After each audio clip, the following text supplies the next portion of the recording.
Good morning, guys. Welcome back to my channel. It is the most beautiful day. It's absolutely glorious out here.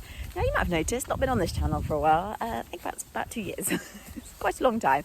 And we've actually only got 4 videos uploaded on historical horses. And that's because I started this channel about a year after I started my main YouTube channel, which is EJM Equestrian.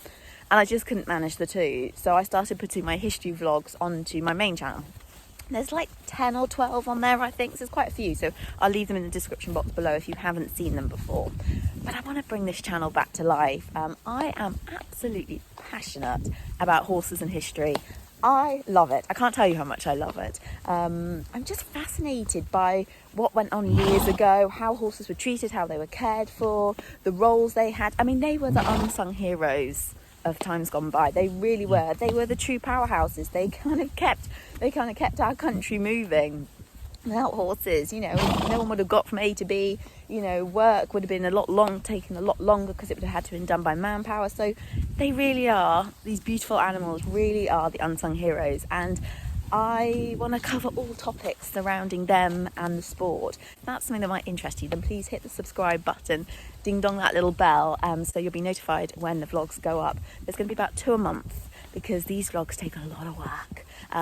Probably double to triple the amount of time of a normal vlog for me because there's so much research that goes into them. I've then got to find photos and paintings to go into the videos, so it takes a while, but I can't wait to bring them back. I have got so many topics that I want to cover. So yeah, let's get started into a new historical horses video once again. So the reason I wanted to start this channel up again was because of an item that I saw on eBay only a few days ago. And the moment I saw it, firstly, I wanted it, but secondly, I knew who the makers were, I knew how rare it was, and I was like, okay, I want to start this channel up again because I want to talk about this brand, and that was MykReeve & Co. So MykReeve & Co. were from Belfast, and they were first noted in the business directory in the early 1840s. Now, this was a hardware merchant, but by the 1850s, they were well known for their stoves and stable fittings. And business really began to boom by the late 1800s for the stoves and for the stable fittings. Now, I personally think they were the top of the tree when it came to creating tack rooms and stables because they fitted for none other than Queen Victoria and her Royal Mews. Supposedly, if you go to the Royal Mews, there are still fittings that were done by MykReeve & Co. all those years ago. So they really were the ultimate in stable fittings and creating stables. So they would create stalls, loose boxes and tack rooms, and they do all the hooks, the saddle racks, the saddle horses, pretty much everything you can think of that you'd find in a tack room or in a stall or stable. They would create even like the feed mangers. And every now and then I sometimes see on eBay sort of very old stables that were done by MykReeve & Co. I mean, sadly, very rusty, but you can still see just how beautiful they were. Now, these guys fitted for the best. Now, I've already mentioned Queen Victoria, but they also fitted for many other kings and queens around Europe. Also, some really high-end aristocracy in this country. Pretty much, if you were pretty wealthy and you enjoyed your horses, you would have MykReeve & Co. come out and fit you a beautiful tack room and stables, or stalls as they were most likely back then.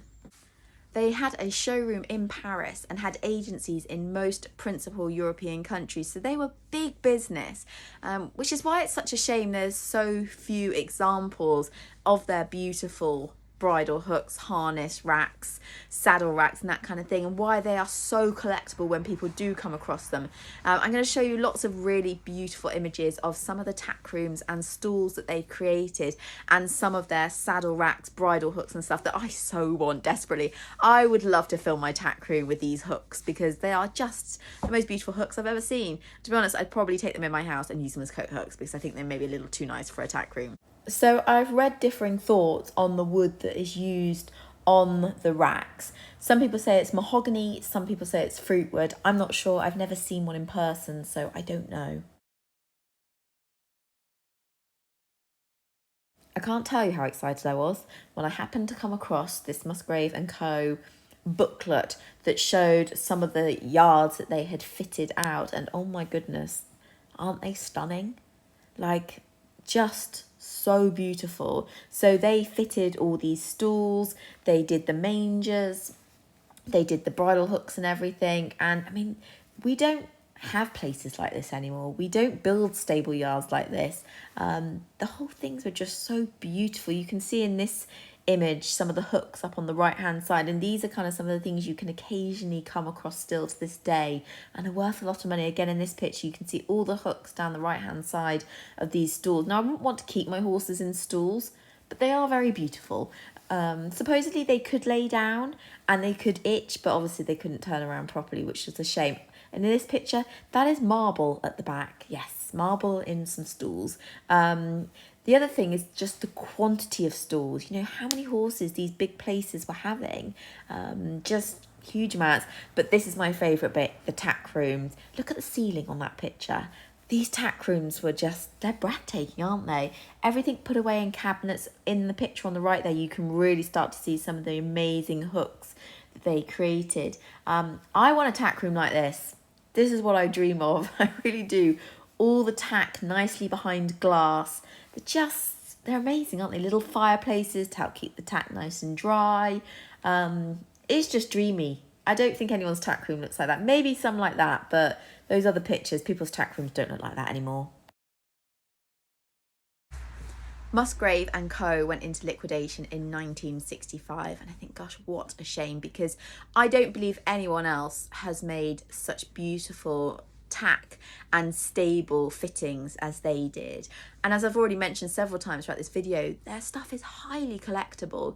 Bridle hooks, harness hooks, saddle racks, saddle horses go for a lot of money. And as I said, I'd love to deck my whole tack room out like that, because they just don't make them like they used to, do they?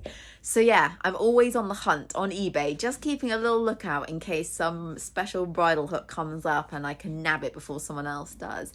But yeah, I don't think anyone will ever have tack rooms and stables as exquisite as they did them.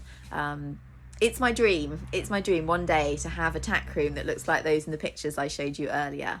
Thank you so much for watching, guys, and see you again very soon.